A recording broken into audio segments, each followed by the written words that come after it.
इस धार्मिक व पारिवारिक हिंदी धारावाहिक कलयुग के अवतार के प्रयोजक हैं सबसे ठंडा, सबसे कूल आयुर्वेदिक बनफुल तेल, 888 ब्रांड आटा, बेसन और basmati rice, SPN charitable hospital और SPN college of nursing, light house public high school, RS heritage banquet hall, Pathania furniture और साथ में बीरा होटल और रेस्टोरेंट।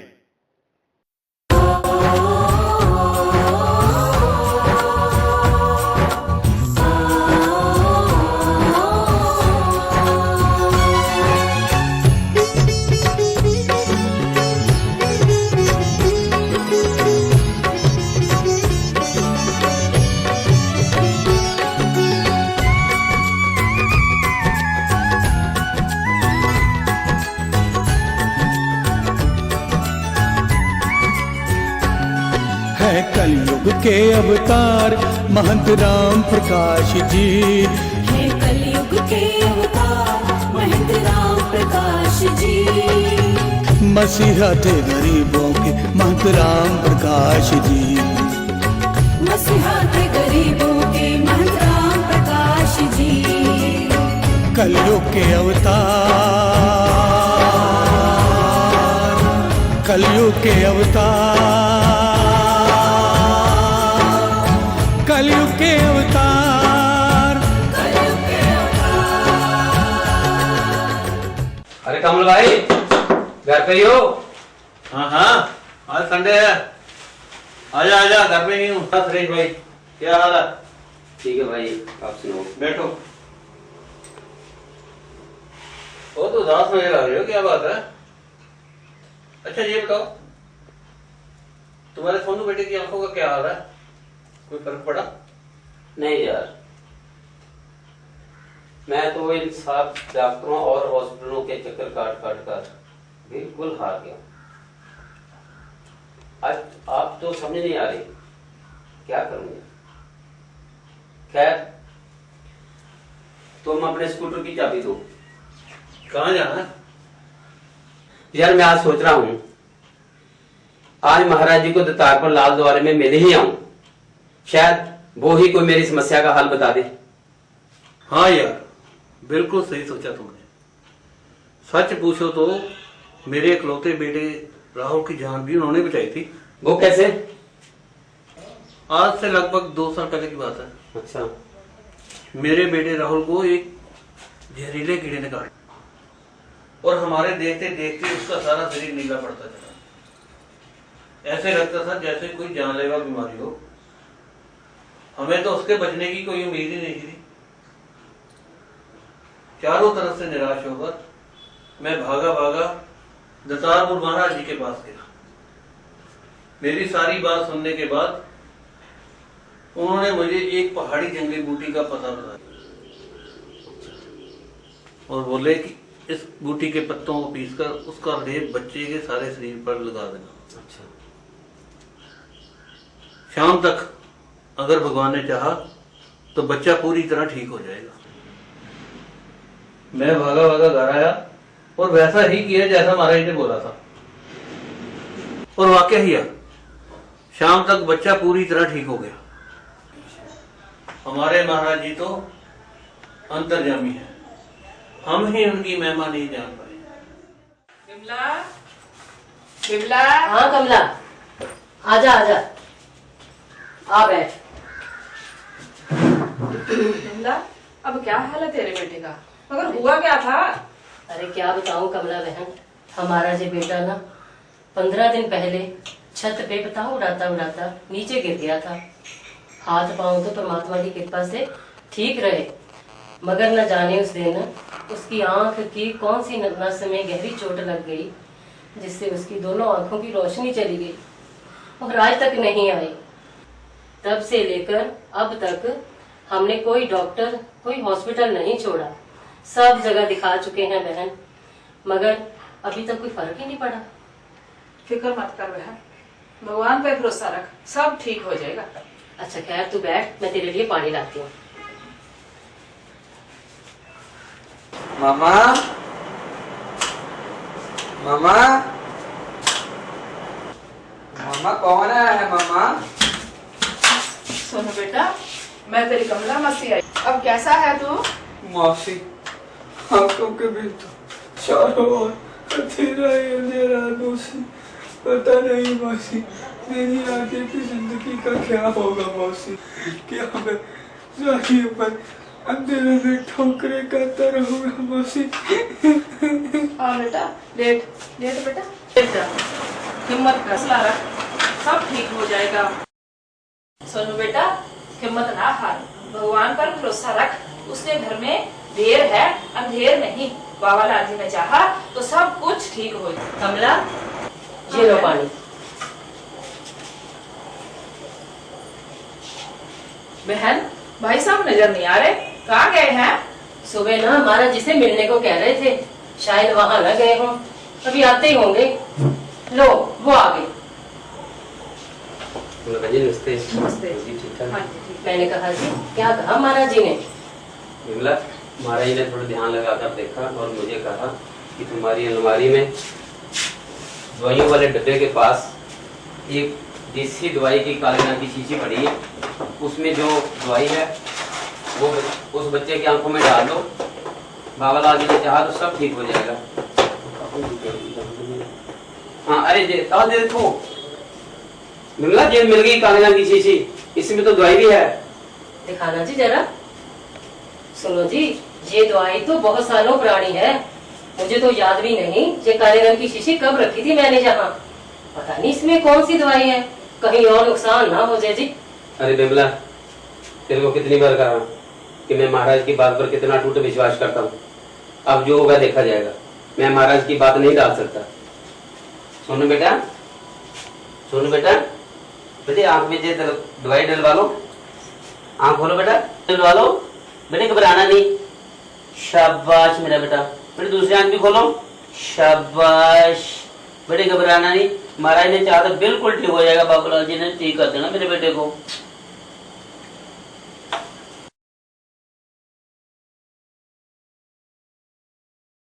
पापा, पापा, हाँ बेटे। पापा वाकई कमाल हो गया पापा। हाँ बेटे। पापा मुझे कुछ कुछ नजर आने लगा है पापा। क्या बाबूलाल जी? पापा, हाँ बेटे। पापा मुझे पूरा नजर आने लगा है पापा। बिमला देखो मेरे बेटे को। अरे मेरा बेटा ठीक हो गया। पापा मैं सब कुछ देख सकता हूँ, मैं आपको, माँ को और मासी को सब कुछ देख सकता हूँ पापा। हाँ बेटा।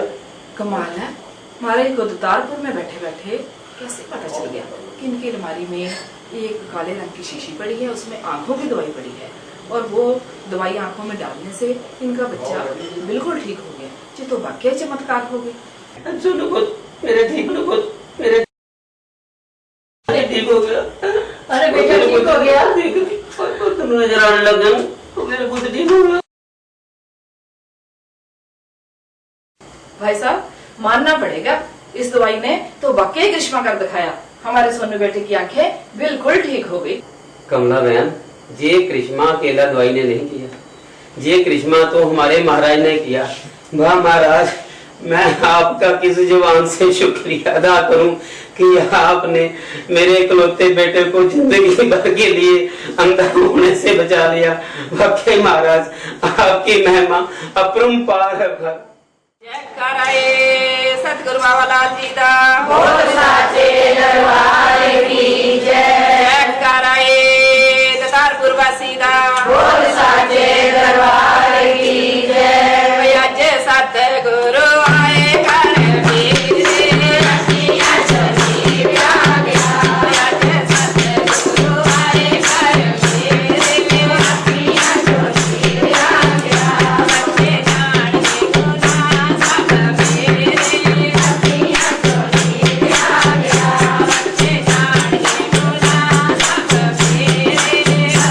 Yeah.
बनफूल तेल देना जरा।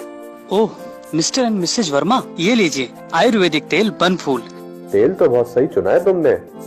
जैसे ठंडे दिमाग से तेल चुना है, वैसे सरकार भी सही चुनिएगा। हाँ जी बिल्कुल, सबसे ठंडा, सबसे कूल, आयुर्वेदिक तेल Banphool. Light house public high school, यहाँ पर वेल एजुकेटेड टीचर स्टाफ, खूबसूरत फुल एसी बिल्डिंग, बच्चों का 100% रिजल्ट, को education English medium. Light house public high school, बिल्ले चकवाल, नियर टांडा राम सहाय, मुकेरिया। एचपीन चैरिटेबल हॉस्पिटल मुकेरिया, जहाँ पर हर बीमारियों का इलाज होता है। सेवा, साधना और समर्पण, यह हमारे हॉस्पिटल का मुख्य मोटो है। हमारे पास सिटी स्कैन की फैसिलिटी है, इकोकार्डियोग्राफी की फैसिलिटी है, ईसीजी की फैसिलिटी है, हमारी डायलिसिस का यूनिट है पूरा, ये किडनी पेशेंट्स के लिए होता है। हमारी इन हाउस पैथोलॉजी लैब है जो कि हमारे द्वारा ही चलाई जाती है। और इसके अलावा हमारे पास 5 प्रकार की ओटी हैं, न्यूनेटल आईसीयू है नवजात शिशुओं के लिए। हमारे पास ईसीएचएस जो कि हमारे सेवानिवृत्त फौजी भाई बहन हैं उनके लिए ईसीएचएस की फैसिलिटी है। प्रधानमंत्री स्वास्थ्य योजना है जिसे कि आयुष्मान भी कहा जाता है। यह सब हमारे यहाँ उपलब्ध है। आरएस हेरिटेज पंजाब के होशियारपुर जिले में शादी ब्याह के लिए सबसे बड़ा, खूबसूरत और आलीशान बैंक्वेट हॉल, जिसका जायकेदार स्वादिष्ट खाना और साथ में जहाँ की सजावट, जहाँ आए सभी बारातियों और अन्य मेहमानों का मन मोह लेती है। RS heritage banquet hall, Mukerian, Hajipur road, Talwara. कलयुग के अवतार। मम्मी कितने हो तुसी? मम्मी आ देखो अपने क्लास में फर्स्ट आई है, देखो मेरी मार्कशीट। शाबाश बेटा शाबाश। मम्मी प्लीज ਹੁਣ ਨਾ ਮੈਨੂੰ ਕਾਲਜ ਐਡਮਿਸ਼ਨ ਲੈ ਦਿਓ ਤਾਂ ਕਿ ਮੈਂ ਡਾਕਟਰ ਬਣ ਕੇ ਆਪਣੇ ਸੁਪਨੇ ਸਾਕਾਰ ਕਰ ਸਕਾਂ। प्लीज मम्मी पापा ਨੂੰ ਮਨਾ ਲਿਓ। कोई गल नहीं पुत्र, मैं तेरे पापा ने जरूर गल करांगी। तू तो जानती है पुत्र तेरे पापा किन्ने गुस्से वाले आ, किन्ने पुराने विचारां वाले आ। कोई गल नहीं पुत्र, मैं फिर भी पूरी कोशिश करांगी कि मैं मनावांगी। कौन मना ले? कोई गल नहीं पुत्र, मैं मेरी मामा तिया बड़िया खुश नजर आ रही हैं। की गल है? कुछ मैंने भी तो पता लगे। अपनी रही है ना स्कूल विच फर्स्ट आ गया। ओए शाबाश मेरे पुत्र, शाबाश। ये हुण कॉलेज विच दाखला लेना चाहती है, कहंदी मैं डॉक्टर बनना चाहती। डॉक्टर बनना है वो साडे परिवार में अज तक 10वीं की है जो इन्हें डॉक्टर बनना। एक गल मेरी कान खोल के सुन ला, मैं इन्हू कॉलेज दाखिल नहीं करवाना। फिर केड़ी गल है जी अपनी इत्थे एक पता ही है जे वो पढ़ लिख के डॉक्टर बनती जाऊगी ते की हर्ज है? दसा तेनू मैनू की हर्ज आ? एक ते मैं कॉलेज दी फीसां नहीं दे सकदा, दूजा रोज अखबारां विच पढ़दे हैं ना कि समाज में साडियां धीआं भैणां दी इज्जत की है। इन्हू कॉलेज भेज के अपने रिश्तेदारी च नक नहीं कटवानी चाहुंदा। ये शरीके भाईचारे वाले की कहणगे कि शहर में कल्ली कुड़ी पढ़न भेज देती है। मैं इस हक विच बिल्कुल नहीं है कि मैं कॉलेज भेजा। मैं इन्हू कॉलेज दाखिल नहीं करवाना। क्या बात हो रही है तुम्हारे किसी प्रणाम महाराज? किस बात पर बाप बेटी की चिंता की दसा महाराज? अपनी रीमा स्कूल च फर्स्ट आई है ते हुण कॉलेज च दाखला लैके डॉक्टर बनना चाहती है। मंगत राम, तो इसमें हर्ज ही क्या है? अगर तुम्हारी बेटी पढ़ लिख कर डॉक्टर बनना चाहती है तो ये तो तुम्हारे लिए बड़ी खुशी की बात है।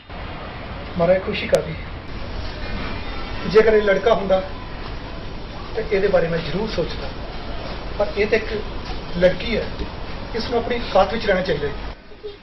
मंगत राम, अब जमाना बदल रहा है, लड़का और लड़कियों में कोई फर्क नहीं है। तुम कहीं फॉरेन जाकर देखो, लड़कियां लड़कों की अपेक्षा ज्यादा पढ़ी लिखी हैं और ज्यादा नौकरी करके पैसे भी कमाती हैं। मंगत राम, अब जमाना बदल रहा है, अब तुम भी जमाने के साथ साथ अपने आप को बदलो। महाराज की दसा तुहानू, मैं एक गरीब जिहा किसान, इसने कॉलेज दी किताबां कित्थों लैके देवांगा, इहदियां फीसां कित्थों देवांगा? महाराज मेरे विच इन्नी पहुंच नहीं है। कोई बात नहीं मंगत राम, अगर तुम्हारी बेटी आगे पढ़ना चाहती है तो इसे खूब पढ़ाओ। इसके कॉलेज की फीस और बाकी पढ़ाई लिखाई का सारा खर्चा हम दें, ताकि हमारी इस बहन के सपने साकार हो सके। बहन तुम फिक्र मत करो, खूब पढ़ो और अपने माँ बाप का नाम रोशन करो। अच्छा तो अब मैं चलता हूँ। वाह महाराज, साडी लीला दी अपरंपार है।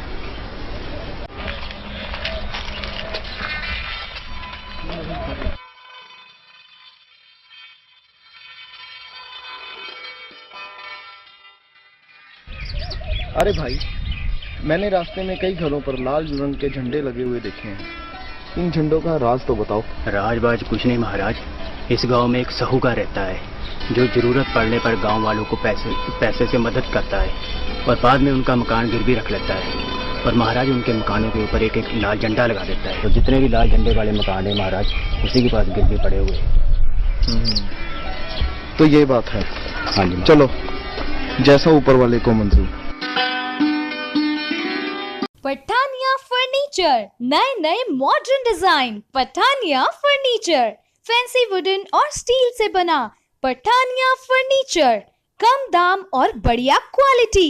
पठानिया फर्नीचर, बेटियों की ब्याह शादी पर उपहार देने के लिए विशेष छूट। एक बार आओ, देखो और आजमाओ।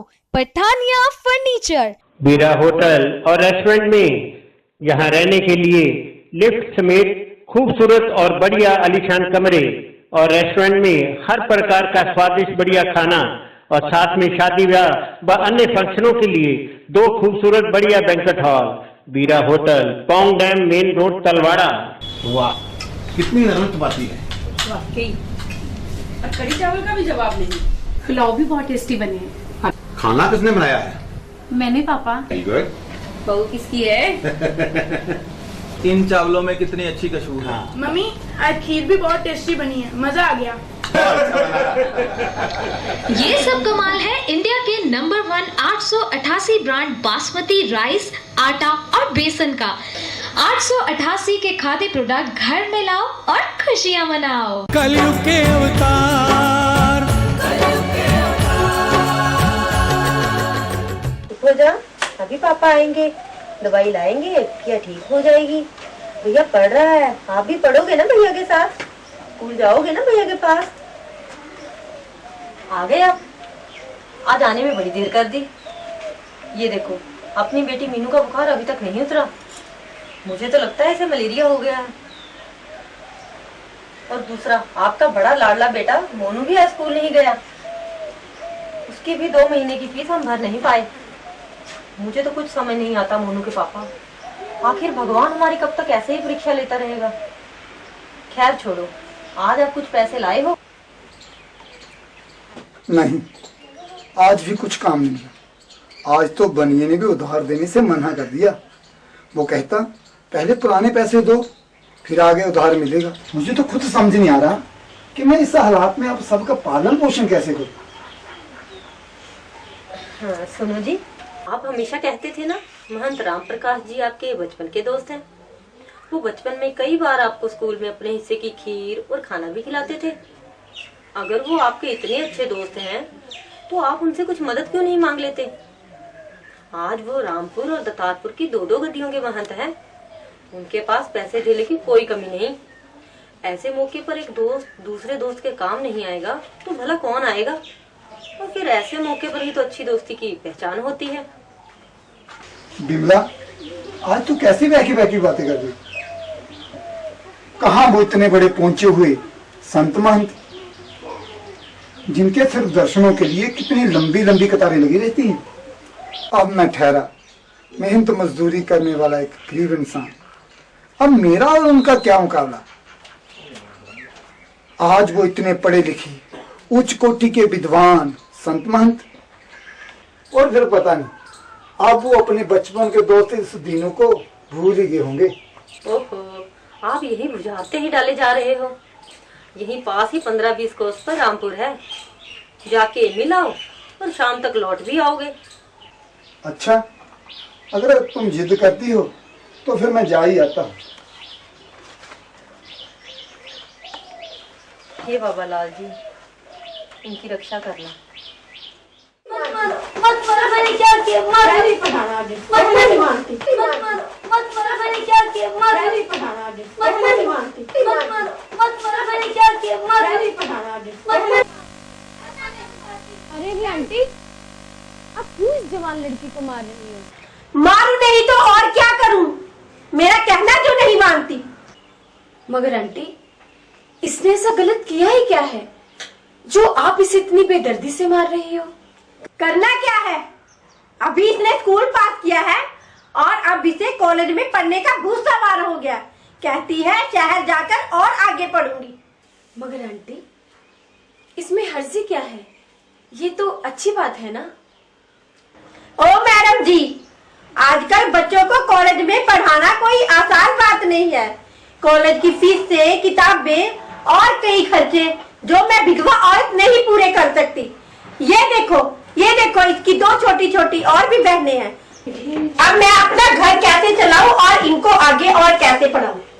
कोई बात नहीं आंटी, आजकल पंजाब सरकार भी पढ़ने लिखने वाली होनहार लड़कियों को वजीफे के तौर पर सहायता कर रही है और आप लोग भी इसका फायदा जरूर उठाओ। ओ बेटी, मैं तुम्हें अपने घर के सारे दुख तकलीफें और हालात पहले ही बता चुकी हूँ, इसलिए मैं अब इसे आगे और नहीं पढ़ा सकती।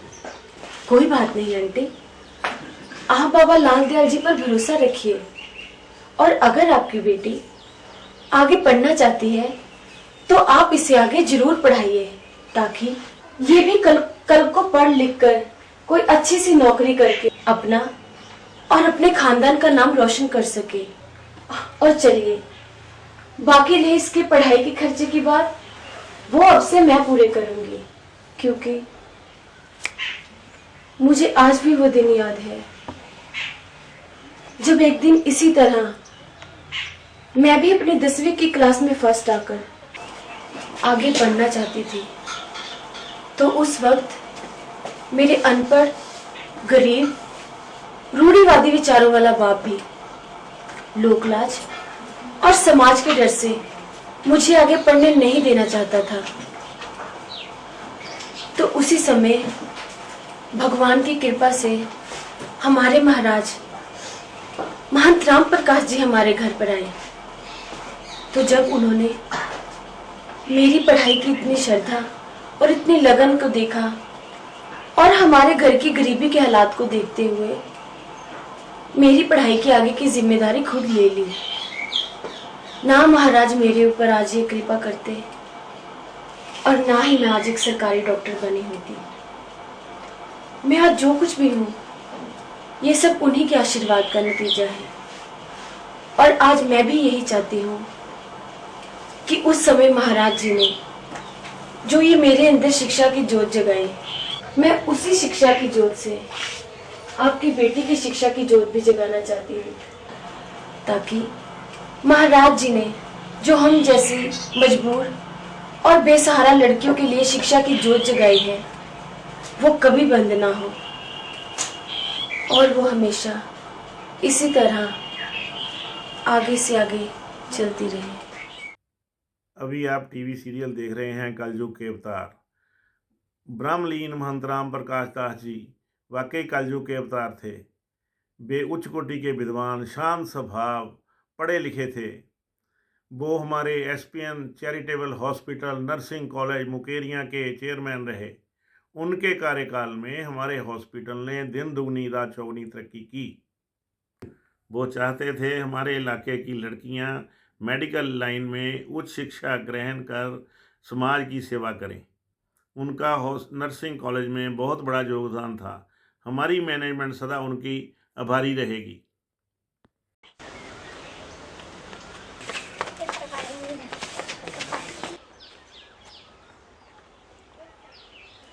अरे बच्चे और घर तो मेरा ही लग रहा है। आज बच्चे भी स्वस्थ और नए नए कपड़े पहनकर सब ठीक ठाक लग रहे हैं। चलो देखते हैं। बच्चों वो देखो तुम्हारे पापा आ गए। शिमला, आज बच्चे भी नए नए कपड़े पहनकर सब ठीक ठाक लग रहे हैं और तुम भी बड़ा खुश नजर आ रही हो। ए जी, जब घर में सब सुख शांति होती है ना तो खुशी तो अपने आप ही चेहरे पर नजर आ ही जाती है। बच्चों जाओ उधर खेलो। क्या मतलब? मतलब ये कि जिस दिन आप महाराज जी से मिलने रामपुर गए थे ना, उसके अगले दिन सुबह महाराज जी का एक मैनेजर और 2 लोग काफी सारा सामान लेकर आए और वो सामान उन्होंने हमारे बरामदे में रख दिया, जिसमें काफ़ी सारा घर का राशन, बच्चों के कपड़े, मिठाई, फल, फ्रूट, सब्जियां, सब कुछ था। और जाते समय मैनेजर साहब कुछ पैसे भी दे गए और कह गए कि महाराज जी ने कहा है दोनों बच्चों का इलाज अच्छी तरह करा लो और ये दोनों बच्चों की पूरे साल की फीस भी भर दो। और ये कहकर वो चले गए। बिमला, मैं तो उस दिन रामपुर में महाराज जी से मिल भी ना पाया और ना ही अपना ये सब दुखड़ा सुना पाया था। फिर भी वो अंतर्यामी थे, सब जानी जान थे। मेरे हालात और मेरे दिल की बात को सब जानते थे कि मैं रामपुर में उनसे मिलने क्यों आया हूँ। इसीलिए महाराज जी आपने मुझे बिना बताए मेरे सारे दुख हार लिए और मुझे पता भी ना चलने दिया। आपकी महिमा अपरंपार है। चमत्कार दिखलाकर बांझन को पुत्र दिलाए, अंधों को आंखें देकर दुनिया के रंग दिखाए।